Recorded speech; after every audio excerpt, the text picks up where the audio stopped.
Welcome to today's workshop.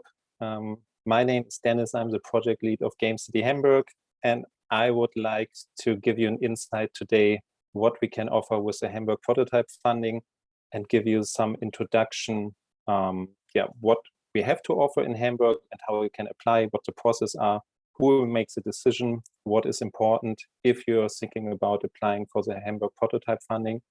But I'm not alone today, so I have an expert with me, Christopher Kellner from Astragon Entertainment, well-known publisher, and Chris will cover in his talk, insights, what you should have in mind when you're thinking about applying for a grant, or if you're thinking about pitch your project to partners, investors, publishers. But first up, I would start with a short introduction to the Hamburg prototype funding. So what is the Hamburg prototype funding? What we can do here in Hamburg is that we can fund startups, and these startups can also be natural and legal persons. So it's not important for our funding that we have a business entity already in place, but we can also fund natural persons. What happened in the last funding round is that many of our funding recipients that they started their business because they got the funding. So this can also be a way to do it. We have a prototype funding here in Hamburg, and with this prototype funding, we can fund projects with up to 80,000 euros. And the important thing about it is that it is funding as a non-repayable grant. So there is nothing involved that you have to pay back at a later stage. What you have to do is that you have to bring in a personal contribution of 20% of the eligible costs. So that's the deal here. And the aim of the funding is that in the end of the funding, there should be a marketable prototype. And when we are talking about a marketable prototype, we're talking about a prototype where you can do the next step. And this next step can be that you say, like, you're going to talk with publishers, investors, or partners, or you plan a crowdfunding campaign or looking to go into early access. So this is our definition, what should be like the end stage of the prototype funding. And this prototype funding was brought back by us in last year in 2020. And I have some facts of this first funding round under our new prototype funding scheme. So in last year, we had 35 applications in total, and we have been able to fund 7 projects. So per year, we have 400,000 euros from the city of Hamburg to fund projects. And last year, because it was the first funding round, the city decided to increase our funding budget for 30,000 euros, but this was only a one-time increase. And so this year, again, we are talking about 400,000 euros, which we are able to fund projects with. And the decision will be made from an awarding committee. So when I said that we funded 7 projects, we can have a short look what kind of projects this has been in the first round. So it's quite a mix here. So what we had is that we had some indie developers which are around in Hamburg for several years. So for example, Sweeks or Beard Shaker. But we also saw alumni of universities who started a new company because they got the funding. And the other thing relevant to say is that these 7 projects, they applied at very different stages of their project. So we had some projects here which had made their first steps during the studies and in university, and then they decided to go on with what they have achieved during their studies. So working on the demo to bring it to a better stage. But we also had companies here and applicants who only had a pitch deck and some first concept art. So it's totally doable that you have a demo, for example, but it's also okay that you have a pitch deck and you convince the awarding committee why you are able to pull this off, what you have planned there. So when you decide to apply for the Hamburg prototype funding, there are 3 steps to apply. The first one is a consultation appointment with Gamecity Hamburg, because we want you to understand our funding guidelines and also you to understand how you can, basically pitch your project in the best possible way. And before we find a date for consultation appointment, you would share a short project outline with us. So we are talking here about half a page only, and that you let us know what is the aim funding amount for your project. And what you also should do is that you have a look on our website and also our FAQ, because we already covered a lot of common questions there. And after you scanned all of them, that you say like, okay, let's talk about these kind of questions. They are relevant to my project, or they are relevant to us as applicant for the funding. Then the next step would be the application phase. So the application phase will start end of March and will run for approx 2 months. And then we have everything online on our website. There you will find all documents you need. We also will give you some templates. For example, for the cost and financing plan, you will find a template then on our website. And what we will ask you for in the application is basically a pitch deck and then an additional project description. And also we will let you know on our website what should be included in a pitch deck. And for the additional project description, basically you will decide what is important to portray your project in the best possible way. And then you decide what to put in there. And also relevant for us with reference material. So if you're in a very early stage, then we're talking about, basically it could be a mood board or some first scribbles. But when you already have something in place, then feel free to share first graphics or even a demo or whatever you have at this point. So this would be the documents. And then all applicants and everything we got there will be scanned from our awarding committee. And then there will be a short list, and we will invite the best rated projects and teams, and we will invite them for a 10-minute pitch. And this will be done online at the moment, and then 10 minutes of your pitch, and then 10 minutes of questions from the awarding committee. Also relevant for everybody who's thinking about apply for the prototype funding is when you will look into our guidelines, you will find some criteria there listed. And for us, it is important that you understand it is not necessary that an applicant fulfills all of this criteria at the same time, but you can think about maybe there are other applicants who will like check more criteria. And the main idea behind this is because we want to promote young talent with this funding. And we also can fund bigger business entities and companies here in Hamburg. And so the idea behind it is that also if it's a well-established company, then the pitch deck should have like a higher quality level than, for example, alumni.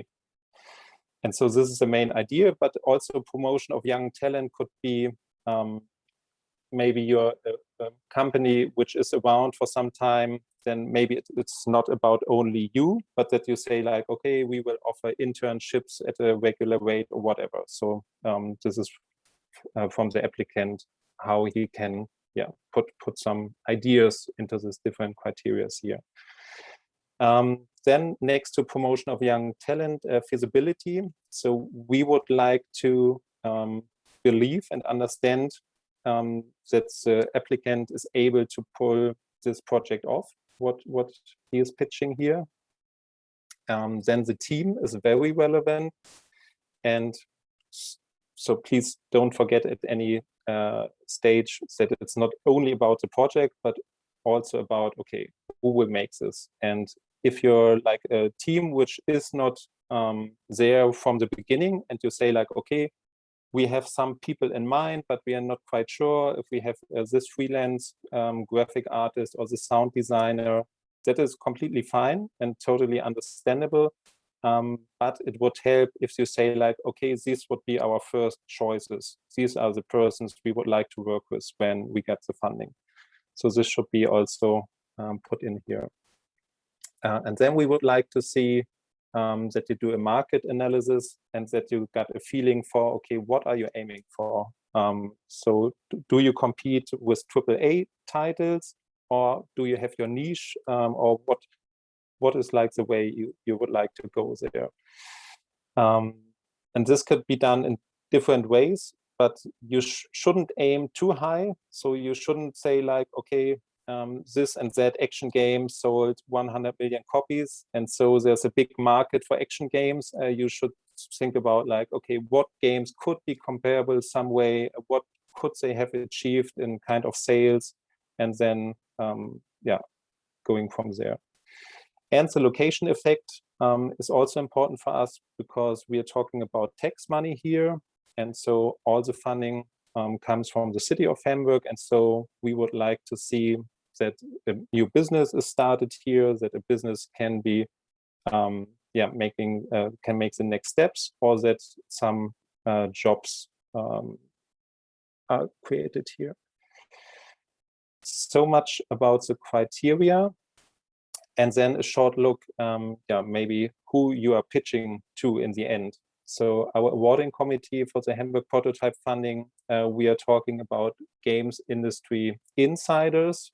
So many of them at this point are also working in the games industry, and they have very good insights. Okay, could this be like a realistic project planning? Is it aimed too high, too low? And what you do not have to do is that you say like, okay, it is, we are aiming totally for the moon, and it's only like after 2 months we will sell 500,000 copies or whatever. It's totally fine that you're saying like, okay, comparable titles, we're talking about this and that, and this would be working for us. So you should have in mind that you do not have always pitch the best possible outcome. This is a part of your pitch, but you should also make clear, okay, often younger teams, they have yeah, lots of challenges, and it's totally okay, but they should have a plan, and they should have thought about like option B or whatever. So that said, what is the awarding committee looking for? So it would like to see if the project scope is appropriate to the team size and the experience. This is one example. Then also, does the funding applicant thinking about enough about who is he targeting? Is the exploitation strategy realistic? This is also totally relevant there. And who is the applicant? Who is the team? This is also totally relevant, and you should bring this in your application. Then in the end of my part here, so a very short FAQ. Can I apply for the prototype funding if there's already a playable demo? Yes, you can. So you can have different kind of starting points. A white sheet of paper or pitch deck is totally fine. A playable demo is also totally fine. So only applicants who have a playable demo in place will be funded? No. So we had it already in this funding round that there are different kind of projects, and some of them which have been funded, yeah, have been pitch decks, basically. When does the application phase start? In this year, it will start on March 29. Then you will find all documents online, formula online. And when is the earliest time to start a funded project? So the next steps would be that you can apply until end of May. Then in June, the awarding committee would look at all the applications. Then we will do the online pitches, and then end of June, the decision will be made which projects can be funded. And then the next step would be to have a contract ready between the funding recipient and us. And so the earliest starting point would be July, but it's also totally okay if you say we are aiming to start in August, September. So this is also totally fine. Yes, and then some information here. Maybe you already have seen it, but keep this in mind that we not only have our website where we have all the documents, but we also have a Discord server and we have our own channel there with a lot of discussion and also FAQ from last year, and it's an ongoing source of information. Okay, so much about my presentation, and as I already told you in the beginning, I'm not alone today, but also Chris is here with us. And so, yeah, I would... Okay, so I'm gonna take over now. And I'm gonna share my screen with you guys. Everybody can see that? Yes. Okay, all right. Good. Okay, so thank you, Dennis, for the introduction. And I'm gonna talk today about a little bit more broader aspects of the pitching of a prototype and what to do with it and what to think about. So a little bit of consultation, I would say, consulting when it comes to that. Let me start with a couple of words about myself, because you might wonder, like, who the hell is the guy and why do they think he's competent enough to talk about this stuff? So I'm like 100 years old and I've joined the games industry quite some time ago, in 2003 actually, which feels like ages ago. And I started at a German publisher based in Hamburg, actually, DTP Entertainment. Maybe some of you might remember. They are not in business anymore. They didn't die because of me, I can say that. And that was basically when I entered the games industry. I started as a PR manager, and then I went from PR into business development, where I sourced projects from developers. I kicked off projects for internal development and stuff like that. I also bought a lot of distribution stuff for the distribution in the German-speaking territories. And I took over the newly founded international sales department of DTP and started selling our products to other territories. Now, in 2010, I left DTP Entertainment and I joined the developer side of things with Remote Control Productions in Munich, who are still around. So, and for the past, I would say almost 11 years, yes, I've basically done what many of you might go through right now, and that is basically pitching. So I was in charge of pitching all the projects of all the teams of the remote control family of developers to publishers, to investors, to whoever has money.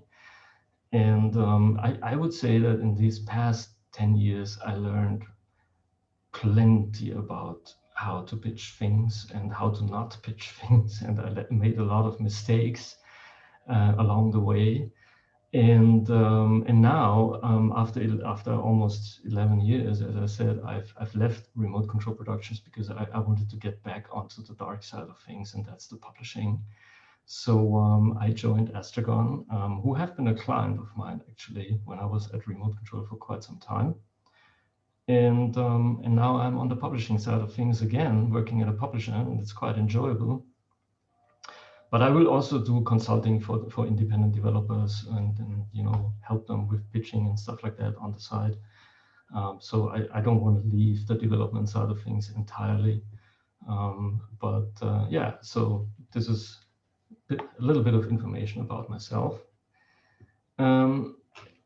When Dennis and me discussed about this talk, I was thinking about, there's so much you can do wrong when you start prototyping. a game and eventually want to pitch it to somebody for funding. And I think it's not in the interest of Gamecity Hamburg that you create a prototype that eventually cannot be sold to a publisher or to an investor, and then it's just, you know, shelved for whatever reason.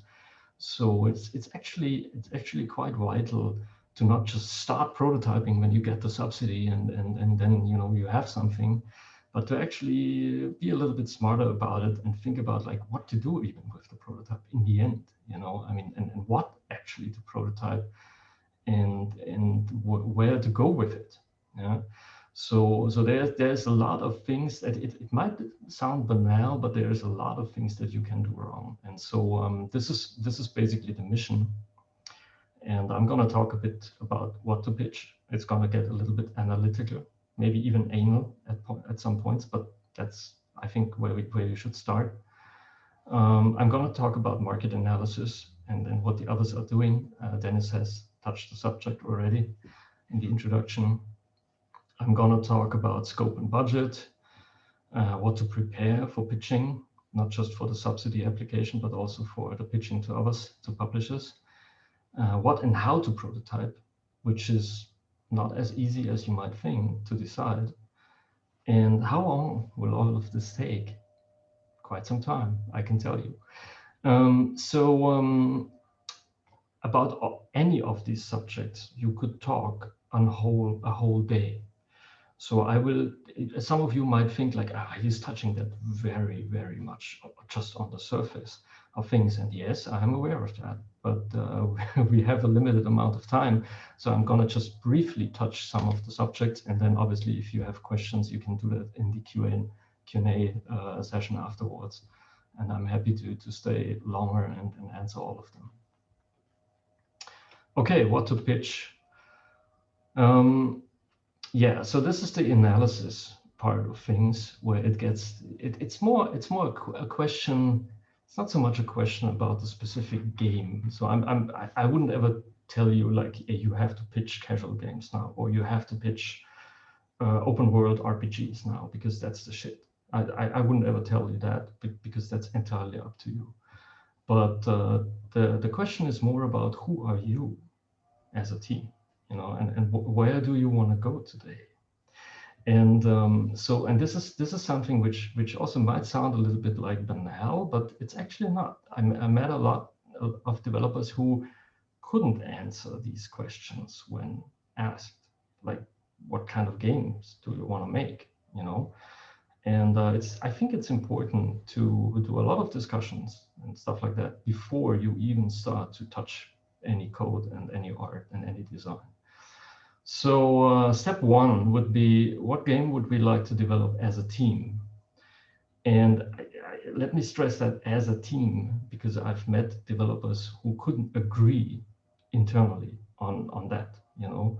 So some of them wanted to do hyper casual, and some of them wanted to do Assassin's Creed style games, and all within one team. And I mean, obviously there are many ways how you can lead a team. You know, you can lead a team as a company where you are the boss and they are just your employees and they do what you basically say. Like you say, we're going to do hyper casual games, and everybody has to agree to that and do hyper casual games or work elsewhere, you know. Or you are more like a band of brothers and sisters and you say like, hey, we're only 3 or 4 people and we're kind of founding that developer together. But then you have to agree even more on what you eventually want to do, because that kind of determines your strategy and also what you need to actually pull it off. So if you haven't done that, you should probably do that at some point, like have a nice weekend with some beverages and other stuff, and, you know, find out what games you want to do together, you know, and not just as individuals. Then the next step would be like, what game can you actually pull off? Because you might agree that you want to do something like Assassin's Creed, but you are maybe not able to pull it off. So you should be very open and frank with yourself about that, because if you aim too high, it's nice to be ambitious, but it will probably fail, you know. And it will probably also undermine your credibility with somebody who is supposed to give you money. If you come up and say like, hey, we are young developers in our early 20s and we just started and we're going to do the next Assassin's Creed, you know?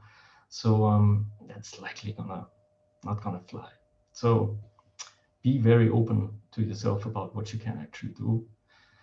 Then the track record, that is more important for somebody who probably has, you know, released one game or maybe two games already. And it's important because sometimes then developers all of a sudden have the idea that they want to do something completely different. Yeah? So they did hyper casual games, free-to-play mobile, and now they want to do the next Assassin's Creed. That is not exactly credible to a publisher either. When you go to them and say like, hey, we did hyper casual games and now we want to do Assassin's Creed and please give us the money for that. So, and you should think about like, is that really in line with what you've done before? And how credible is it if you come up with that idea now? And this is especially then touching the next point, and that is where do you want to be in 5 to 10 years from now? This sounds a little bit like this kind of typical interview question that you get when you apply somewhere, but it's also very important for you as a team to think about it regularly. Like, what kind of games do we want to do in 5 years or in 10 years from now? And it's quite important to at least have some kind of a plan or vision about that, because everything you do now should then serve this purpose and goal down the line. So if you in 5 years from now want to do the next Assassin's Creed or the 28th Assassin's Creed, it doesn't make any sense to pitch a hyper casual game now, because it will not lead you down that path to this goal. And you should really think like, okay, 5 years from now, what kind of game do we want to make? You know, where do we want to be then? And this is then influencing your strategy about what to pitch now, you know. And the last thing is, yeah, what will it take actually to do all of this? Like, are we able to pull this off as we are right now? Do we need more people? Do we need other people? Do we need more artists or better coders or whatever, you know? Like, how are we even up for, you know, the time that this will take and the effort, you know? And because it takes a lot of effort to get to the point where somebody actually gives you the money, and then you can, you know, do what you want to do. All right, so let's say you did all of this analysis and you've come to a conclusion about the game that you want to make. You should start like comparing yourself to others. I know it's a tricky thing, and it's sometimes for an artist. I mean, I'm kind of an artist myself because I do music and stuff like that. So I don't want to be compared to others, but you have to a little bit. You have to, you know, like find your way in the market, and it's also something that publishers or other, you know, people with money demand from you. They want to know, like, how do you see yourself in the competitive environment? And I can tell you, it is a very competitive environment out there. I always, you know, I sound like an old fart, but, you know, 15 years ago when I was at DTP Entertainment, we had issues that we were struggling to find competent developers for the games that we wanted to make. And eventually DTP founded the developers by themselves, you know, to actually have the resources, because they were very sparse in Germany and elsewhere. But nowadays, there's gazillions of development teams out there. And obviously, the more development teams are out there, the better there are many that are really, really good.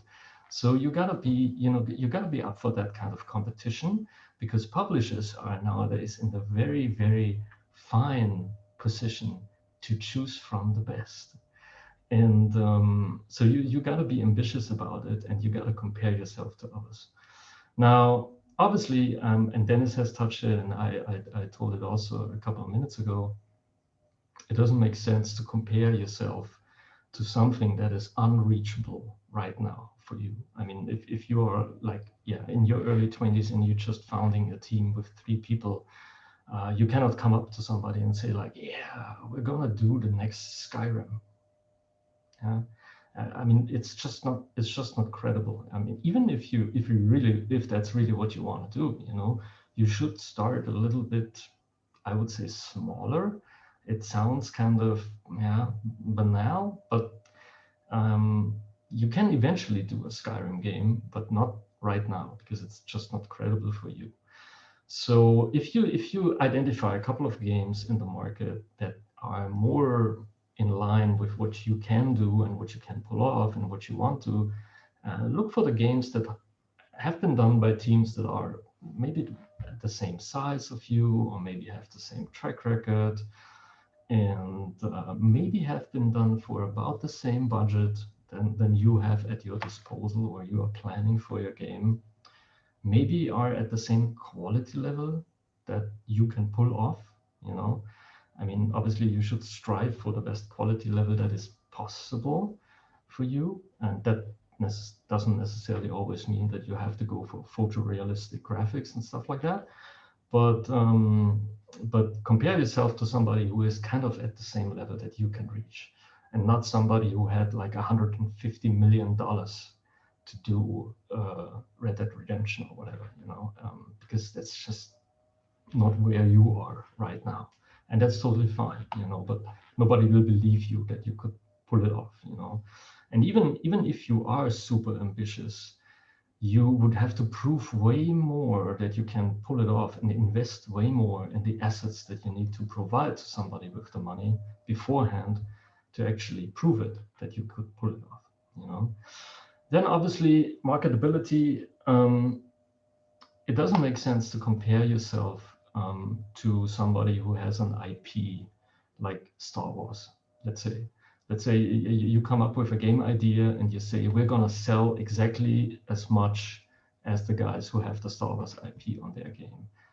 No, you won't, because obviously for the Star Wars IP, they have a completely different market position and marketability than you have. So it doesn't make sense to compare your game to that. Compare your game to somebody who has basically the same position as you have in the market. Because unless you have the Star Wars IP, you won't be able to compete with that. And it doesn't make sense to, you know, like point to the sales figures of that and say like, yeah, they made like, they sold 100 million copies, so we're going to sell 100 million too. They sold 100 million because they have the Star Wars IP. That's it. So what about numbers? Obviously, at a certain point, you want to know what the competition or, you know, comparable games sold in the market, and it's not quite totally easy to find that out. So there is this kind of review to sales ratio, which you can find on the internet, and it has been debated over the years a lot. So basically, the review to sales ratio says, like for each review, they sold 75 copies, but then that's the median. So it's between 30 and 150. And some people say, yeah, it's going down because people are more engaged on Steam and they write more reviews. So it's kind of a tricky thing, you know. So you can use that as one ingredient to find out the sales numbers for a certain game, you know. Another, you know, option is to go to Steam Spy. Now, obviously, not all of the data there is just like that available, but at least you can get a certain feeling for something, you know. And so if it says like that game has less than 50,000 owners, you can basically state like, that didn't do too well, you know. If it has more than 50,000 or more than 100,000 owners and stuff like that, then it's more in that region where it is worthwhile to actually pursue an idea, you know. And then there's GameStat, which is for console sales. Unfortunately, it's down, but you can still access it. So you have to Google it, and then you can find the link to it. But I think it's down since November 2020. VG Charts is a source also for console and other sales.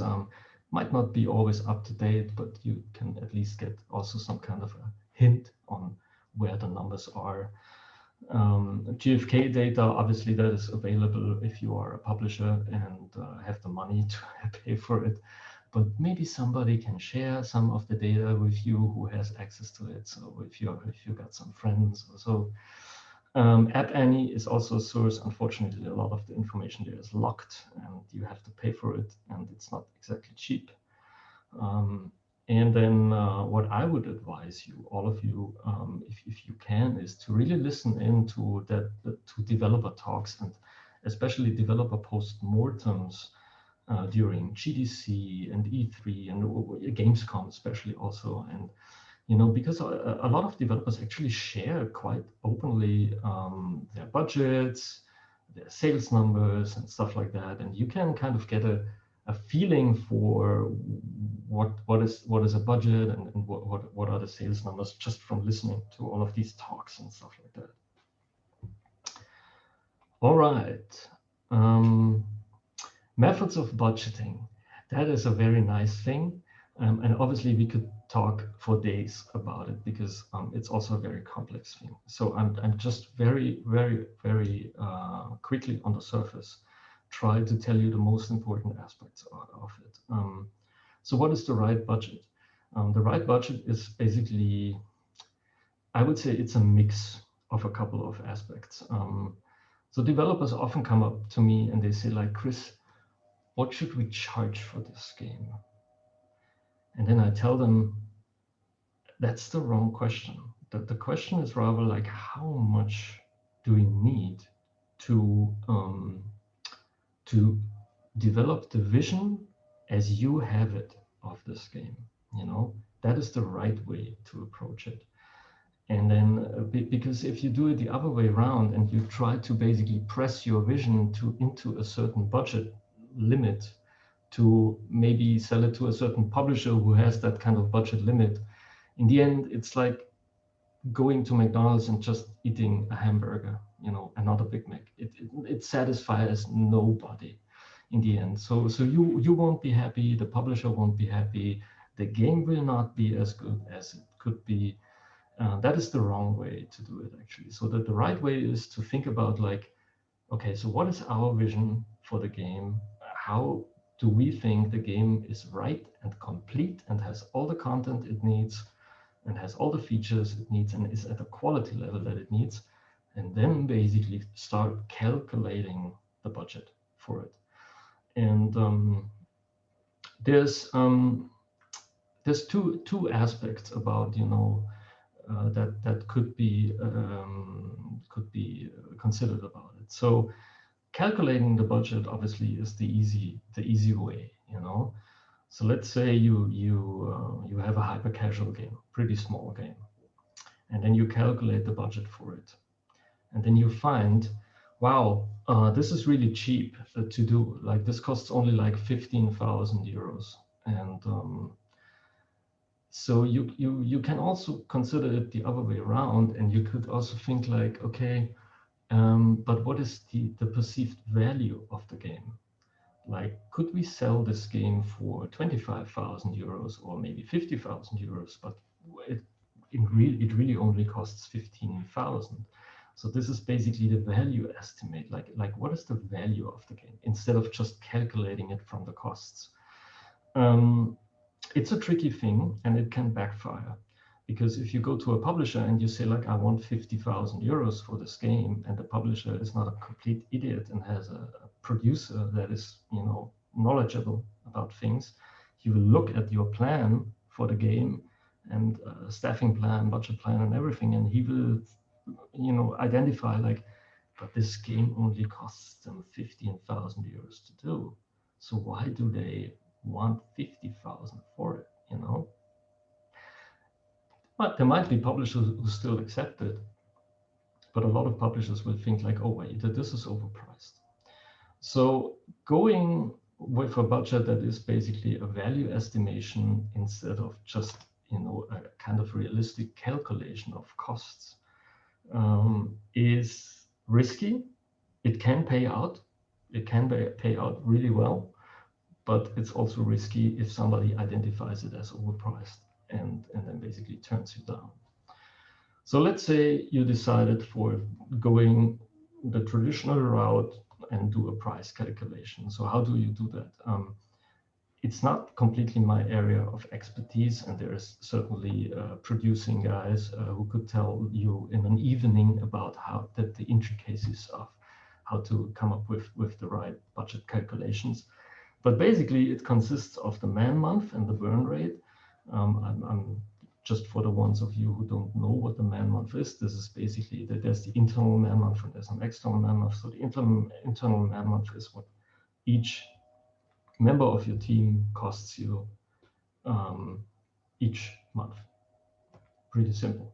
Now, this is not necessarily what you communicate to the publisher, but this is just your internal man month costs and your internal burn rate. Obviously, when you go to the publisher, there's other stuff to be put on top. And that's basically the buffer and the free float. This is very important to calculate that on top of your mere costs, you need to have a certain buffer and free float. It's like 10 to 15%, something like that, which you should put on top, because as we all know, if things can go wrong, they will. And there's no development out there which never used up any buffer or free float or stuff like that. Or, I mean, it's very rare. So you should definitely have that in your calculation to not run into trouble. You should also consider your overhead. I mean, for instance, if you have a sales agent and the sales agent takes a commission, which is like 10% usually, that is the overhead, which you need to put on top of it. If you don't have a sales agent, but you employ a business development guy in your team, then obviously that guy also creates costs, you know, and that is also in the overhead and toilet paper, all of that stuff which you want to put in there, you know. And so this is very on the surface now, obviously, you know. I mean, you could talk ages about this. And then there's the question of margin. Now, obviously, for the application for the subsidy, you should not have margin in your prototype because that would not be the right thing to do. But when you sell a project to a publisher, and I say this as somebody who works at a publisher now, but you should have a margin in there. Now, I know that some developers want to sell themselves cheap because they desperately want to land the deal. So they are not calculating a margin into the development budget, but they hope for eventually getting revenue share out of the whole thing and then making something on top, you know, out of it. I would kind of advise against that because you never know if the game will actually work. Now, if you are super convinced of the game and you think like, yeah, it will make shitloads of money, then you can go easy on the margin, you know. And but if you have the slightest doubt about the actual success of the game eventually, make sure that there is a certain margin and you didn't just, you know, work for your costs. Because if you know a little bit about the term opportunity costs, if you don't work on a margin, then you could have in the same time worked on something which is more profitable for you. And this is something you should consider. And sometimes you make deals like this for strategic reasons, because you want to get your foot in the door at a certain publisher or something like that. Okay, I give you that. But the margin thing is really something which is sometimes underestimated by developers, and you should try to have it. And yeah, you should not actually count too much on royalties. Now, how long will it all take? You have to consider not just your mere development time, because that's just one thing, but the actual time until you land the deal can be months and months and months. And so if you calculate like the whole costs and your burn rate and everything, you have to consider like how long will it take until we land the deal and the money comes in. And so you have to be very careful and very aware about how long stuff like this will take. And I will talk a little bit more about it later. Preparation is everything. Yes, it is. It really is. So there are different types of salespersons and how to make deals. My experience from the last 10 years is the better you are prepared, the more likely will you be able to sell your game eventually, you know. And it starts by something so banal as a company presentation, you know. Have a company presentation because it just, you know, comes across as very professional. It's very simple. You should have one, and have a proper company website. Some developers don't, and then the publisher does some research on them and finds out like they don't even have a company website. Do they even exist? So everything you do when it comes to preparation serves your credibility, and basically takes the fear of risk from somebody with the money to give you the money and do your project. And so make sure that you have the simplest and the cheapest things in place before you go out and start pitching, like company presentation, company website. Then obviously the pitch deck. We could talk a whole day just about pitch deck, because it's not as simple as one might think. You need a high-level concept, at least high level, if not a concept for the whole game. Maybe that's not ready. That's something for the pre-production. Most publishers will understand that, but you need at least some concept that is way more detailed than the pitch deck, because the pitch deck is really just, you know, like for people who have a very short attention span and just go through it in a green light meeting at the publisher. They go through the pitch deck of the developer, and it's mostly pictures and some basic information. That's a cool pitch deck, you know. But then in the next step, when somebody wants to know more about the game, you should be ready to actually tell him more about the game, and tell him that it's not just an idea, but there is actually a concept behind it that explains, like, what is the end game? What are all the features? What is the player doing in the game? Why is the player motivated to play it? Stuff like that in more detail.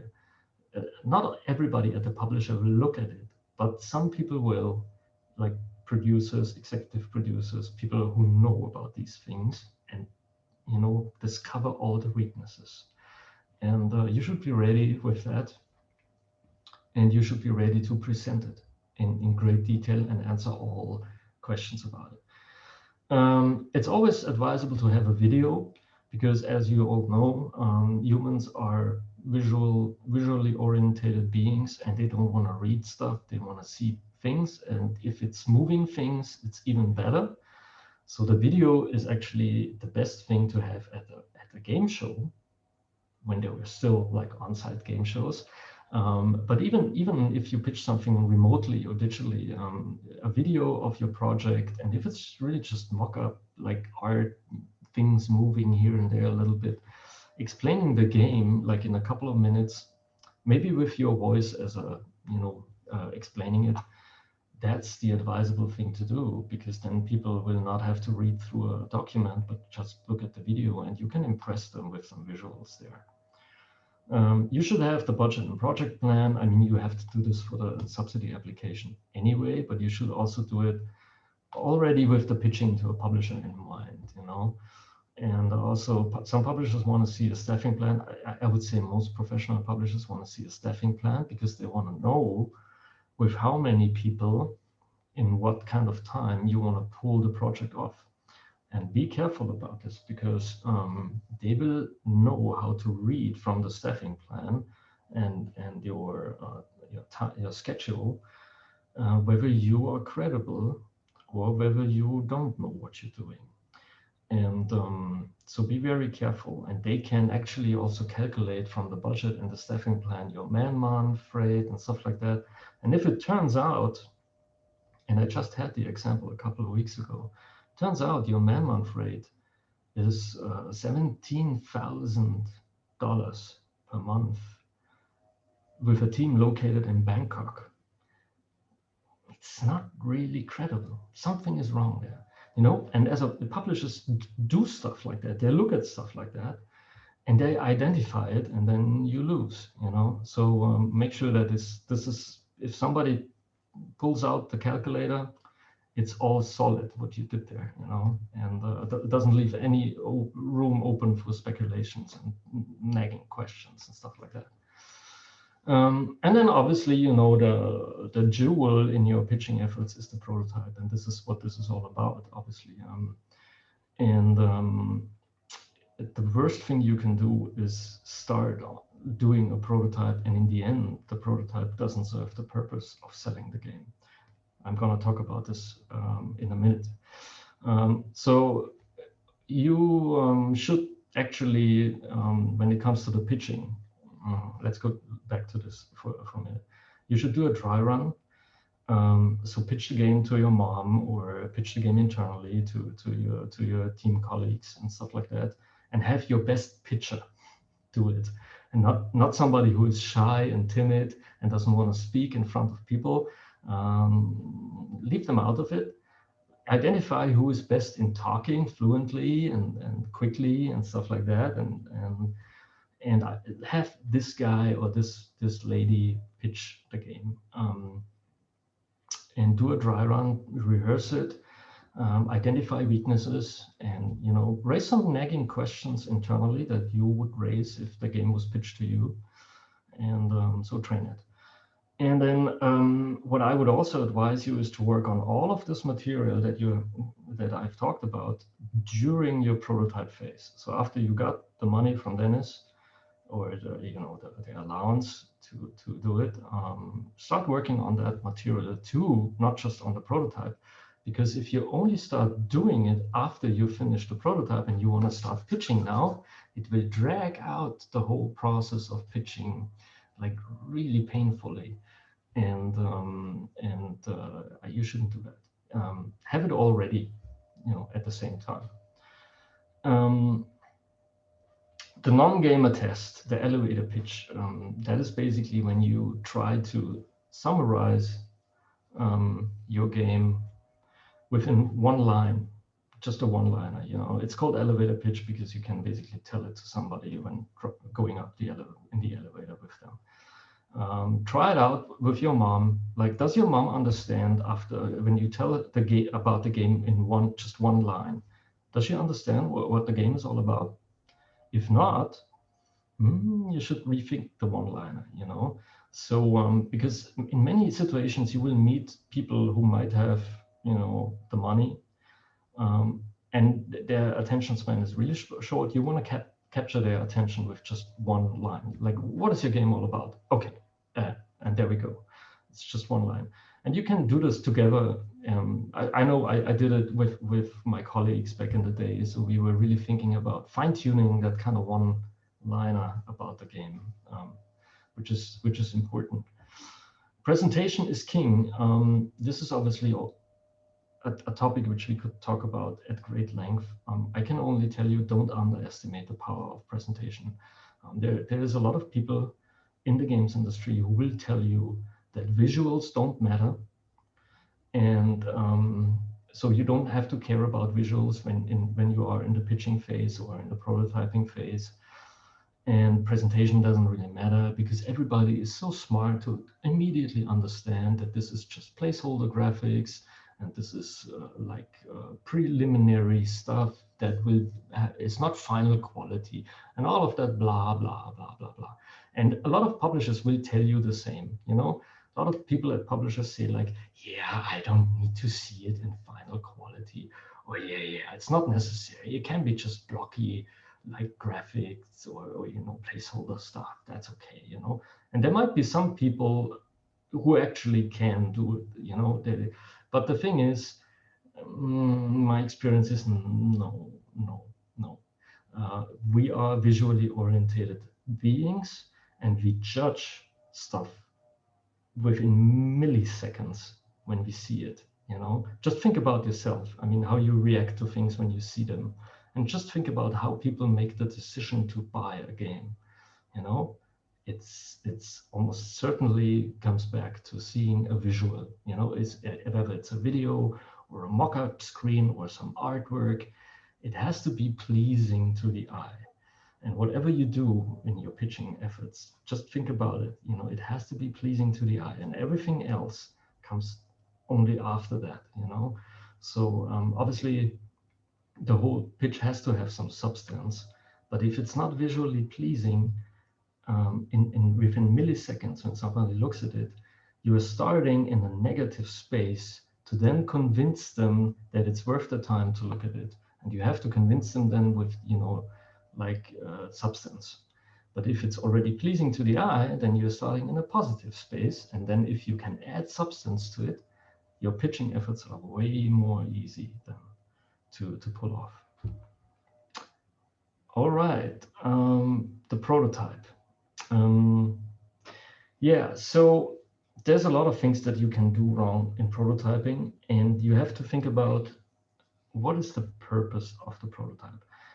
I think commonly people think, yeah, a prototype, that is something internal. So you check out whether things work technically, so you do a prototype and see, does that even work, and you don't care about presentation, and you don't care about if it's complete or anything, So this is our common understanding of a prototype. And it was my understanding of a prototype for a long time. However, it doesn't work when you want to go pitching with that prototype. Because, as I said, people will look at it when when they're supposed to buy it, maybe. They will look at it from a different perspective, So you really have to identify the purpose of the prototype. And I think for many of you, if not most of you, the purpose of getting the subsidy in for the prototype is to then actually pitch with the prototype to publishers. And so it's not a technical or feasibility prototype. It's more like a sales demo, I would say. And this is what you have to consider. So what is different from a technical prototype to a sales demo? First of all, you have to think about what is the essence of our game. Let's say you're doing a third-person adventure game. Something, third-person adventure game with a really strong narrative, a really strong story, like really emotionally impactful and stuff like that. In that case, what you could do wrong in prototyping it is just like having a person walk around some house and and you just show off, nice graphics, nice animation, walking cycle and stuff like that, and oh, and look here, you can actually open the desks and everything, and it works quite well. But what you do wrong is you don't tell anything about the emotionally heavily impactful narrative. So if a heavy narrative is the essence of your game, it has to be in the prototype somehow. It has to be in there. Or if, I don't know, some other game feature is the very essence of your game, or maybe even a part of the meta game, which is a pillar of your game, it has to be in the prototype. It doesn't suffice to just do like the combat of a game if there is another pillar or another essence of the game that is then not shown in the prototype. So you really have to think about the prototype as a broader thing, more like a horizontal slice than just a vertical slice. So you have to show way more stuff than just prototyping one aspect of it, And this is, the more complex your game is, and the more the fun of the game or the justification of the game comes from a variety of different features, the broader the prototype has to be, and it has to kind of show these features. And I know that you're getting into the territory of already building the entire game when it comes to complex stuff, And I know this is somehow puzzling, but you somehow have to pull it off. Even if it's just fake features at a certain point, or if it's like some features are shown, but they are actually not active or already and stuff like that. But you have to give, the spectator or whoever evaluates the prototype the feeling that he gets a glimpse on the entire game, or what the entire game will be, rather than just one aspect of it. Because if you do that, it will most likely fail. I pitched a lot of prototypes which just showed one aspect, like just the combat, or just the animations, or and we left out other stuff which was equally important for the game, and it failed, because people were asking like, yeah, but it seems to be very early, and that aspect of the game is not in there. And it was like really, really tedious to, kind of trying to cover up for that with the pitch deck and explain it and stuff like that. Didn't really work. So try to put that into the prototype. And that is what actually will make it way easier to sell in the end. One aspect is focus on the important stuff, and focus on the stuff that is really like at the essence, but don't actually drag it out entirely. Like if you're pitching a game and you have a very long story in the game, don't start to tell in your pitch the entire story, because that is not necessary, and it will just bore people. Actually, it sounds harsh, but it will bore people. But a summary of your story, for instance, will be completely enough. However, as I said, if the story is at the very core of your game, then you of course have to give a glimpse on the story in your prototype, because if you leave it out, it's kind of pointless. Again, presentation is king. I mean, a lot of people will tell you like, yeah, the prototype doesn't need to look good. It's not necessary.